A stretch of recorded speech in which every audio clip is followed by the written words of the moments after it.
ఓం శ్రీ గణేశాయ నమః. ఓం శ్రీ వేదవ్యాసాయ నమః. ఓం నమో భగవతే వాసుదేవాయ. మహాభారత గ్రంథ పారాయణలో భాగంగా ఈరోజు మనం 357వ రోజుకు చేరుకున్నాము. ద్రోణ పర్వంలో ఉన్నాము. వ్యాసుల వారు యుధిష్ఠిరుని యొక్క శోక నివృత్తి చేసే క్రమంలో షోడశ మహారాజుల చరిత్రను చెబుతున్నారు. ఇంకా ఈరోజు మనం మరికొంతమంది మహారాజుల చరిత్ర గురించి తెలుసుకుందాము. చాలా బాగుంటుంది, చివరి వరకు స్కిప్ చేయకుండా చూడండి. హరే కృష్ణ. శుక్ల అంబరధరం విష్ణుం శశివర్ణం చతుర్భుజం ప్రసన్నవదనం ధ్యాయేత్ సర్వ విఘ్నోపశాంతయే. నారాయణం నమస్కృత్య నరం చైవ నరోత్తమం దేవీం సరస్వతిం వ్యాసం తతో జయముధీరయేత్. హరే కృష్ణ. ఇక మనం పారాయణలోనికి వెళ్ళిపోతాము. నారదుల వారు చెబుతున్నారు, అమూర్తరైన కొడుకు గైడు, అతను కూడా చనిపోయాడు. అతడు 100 ఏళ్ల పాటు అగ్నిహోత్ర కార్యాలు చేశాడు. ప్రతిదినము హోమావశిష్టమైన అన్నాన్నే తినేవాడు. అందుపై అగ్నిహోత్రుడు ప్రీతుడై రాజును వరం కోరుకోమన్నాడు. అప్పుడు గైడు తపస్సు, బ్రహ్మచర్యము, వ్రతనియమం, పెద్దల కృప, వీని ద్వారా వేదజ్ఞానం పొందాలనుకుంటున్నాను. ఇతరులకు ఇబ్బంది కలిగించకుండా స్వధర్మానుసారంగా నడుచుకొని అక్షయ సంపదను పొందాలనుకుంటున్నాను అన్నాడు. ప్రతిదినము బ్రాహ్మణులకు దానం చేయాలి, అందులో నాకు శ్రద్ధ ఇనుమడించాలి అని కూడా అన్నాడు. నా కులంలోని స్త్రీని నేను వివాహమాడాలి, ఆమె పతివ్రతి అయి ఉండాలి, ఆమె ద్వారానే నాకు కొడుకు కలగాలి, అన్నదానంలో నాకు శ్రద్ధ పెరగాలి, ధర్మం మీదనే మనసు నిలవాలి, నేను చేసే ధర్మ కార్యాలకు విఘ్నం ఎన్నడూనూ కలుగకూడదు అని కోరుకున్నాడు. అలాగే అని చెప్పి అగ్నిదేవుడు అంతర్ధానమయ్యాడు. గయమహారాజు కోరికలన్నీ తీరాయి. ధర్మంతోనే శత్రువులను జయించాడు. 100 సంవత్సరాల పాటు మిక్కిలి శ్రద్ధతో దశ, పౌర్ణమాస, అగ్రయణ, చాతుర్మాసాది అనేక యజ్ఞాలు చేసి భూరి దక్షిణలు ఇచ్చాడు. ప్రతిదినము ప్రాతకాలంలో లేచి 1,20,000 గోవులను, 10,000 గుర్రాలను, 1,00,000 బంగారు నాణేలను దానమిచ్చేవాడు. అశ్వమేధయాగం చేసి నేలను మణిమయమైన ఇసుకలతో, బంగారంతో నింపి దానిని బ్రాహ్మణులకు దానం చేశాడు. సముద్ర నదీ నదాలలో, వనద్వీపాలలో, నగరాలలో, దేశాలలో, ఆకాశంలో, స్వర్గంలో నివసించే నానావిధ ప్రాణులన్నీ కూడా ఆ యజ్ఞ సంపత్తితో తృప్తి పొంది గైని యజ్ఞంతో ఎవరి యజ్ఞము సాటి రాదు అని కీర్తించాయి. 36 యోజనాల పొడవు, 30 యోజనాల వెడల్పు గల 24 సువర్ణమైన వేదికలు నిర్మింపజేశాడు. అవి తూర్పు నుండి పడమరగా నిర్మించబడ్డాయి. వేదికలపై ముత్యాలు, వజ్రాలు పరిచారు. అవన్నీ వస్త్రాభరణ భూషణాలతో పాటు బ్రాహ్మణులకు దానం చేశాడు. యజ్ఞం చివరిలో భోజనాలు అయ్యాక ఇంకా 25 అన్నపు రాసులు కొండలు మిగిలిపోయాయి. యజ్ఞంలో రసాలు నదులై పారాయి. ఒకచోట వస్త్రాలు, ఒకచోట భూషణాలు గుట్టలుగా ఉన్నాయి. సుగంధ ద్రవ్యాలు రాసులుగా పోసి ఉన్నాయి. ఆ యజ్ఞము వలన గైడు ముల్లోకాలలోనూ ప్రసిద్ధి చెందాడు. అనంతరం అక్షయ వటం, పవిత్ర తీర్థమైన సరోవరము కూడా అతని కారణంగానే ప్రఖ్యాతి వహించాయి. సృంజయ, ఆ గైడు నీకంటే కూడా, నీ పుత్రుడి కంటే కూడా అధికుడే. అతడే జీవించలేడు. ఇక నీ పుత్రుని గురించి విచారించనక్కర్లేదు అని చెప్పాడు.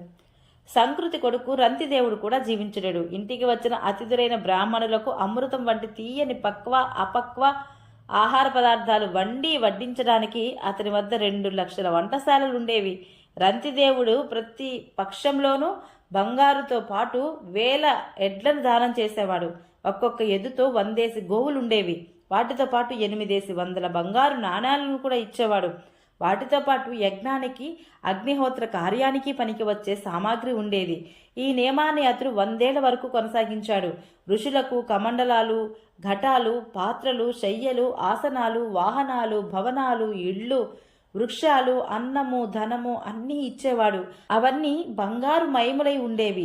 రంతిదేవుడి యొక్క ఈ అలౌకిక సంపదను చూచి పురాణవేత్తలు రంతిదేవుడి వద్ద ఉన్నంత సంపూర్ణ ధన భాండారాన్ని మనం కుబేరుని ఇళ్లలో కూడా చూడలేదు, ఇక మనుష్యుల వద్ద ఎలా ఉంటుంది అని అతనిని కీర్తించేవారు.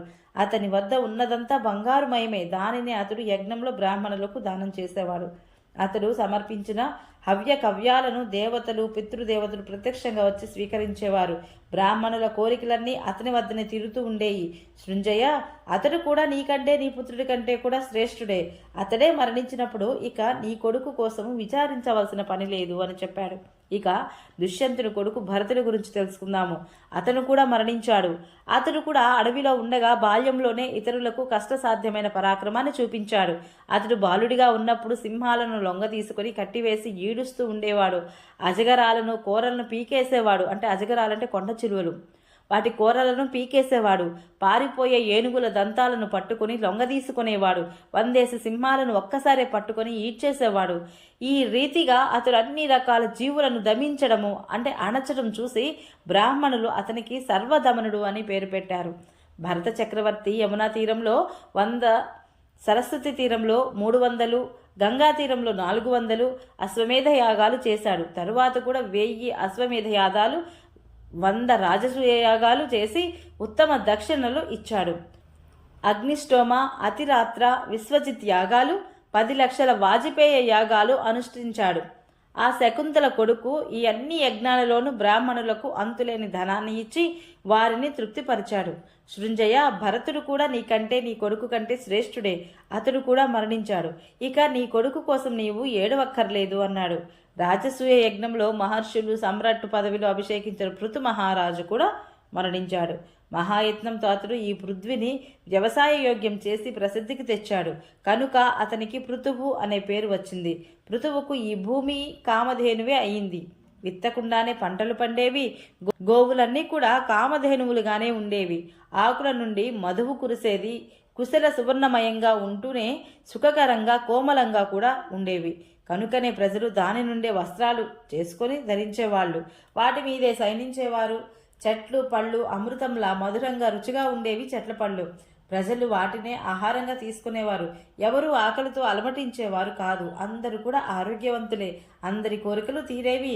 ఎవరికి ఎటువైపు నుండి భయం అనేది లేదు. అందువలన ప్రజలు తమ ఇచ్ఛానుసారంగా చెట్ల కిందనో గుహల కిందనో నివసించేవాళ్ళు. ఆ రోజులలో దేశాలు నగరాలు అనే విభజన లేదు. మనుష్యులందరూ కూడా సుఖంగా సంతుష్టిగా ఉండేవాళ్ళు. పృథు మహారాజు నీటిలో ప్రయాణం చేసేటప్పుడు ప్రవాహం ఆగిపోయేది. పర్వతాలు అతనికి దారి ఇచ్చేవి. అతని రథం మీది ధ్వజం ఎప్పుడు విరిగిపోలేదు.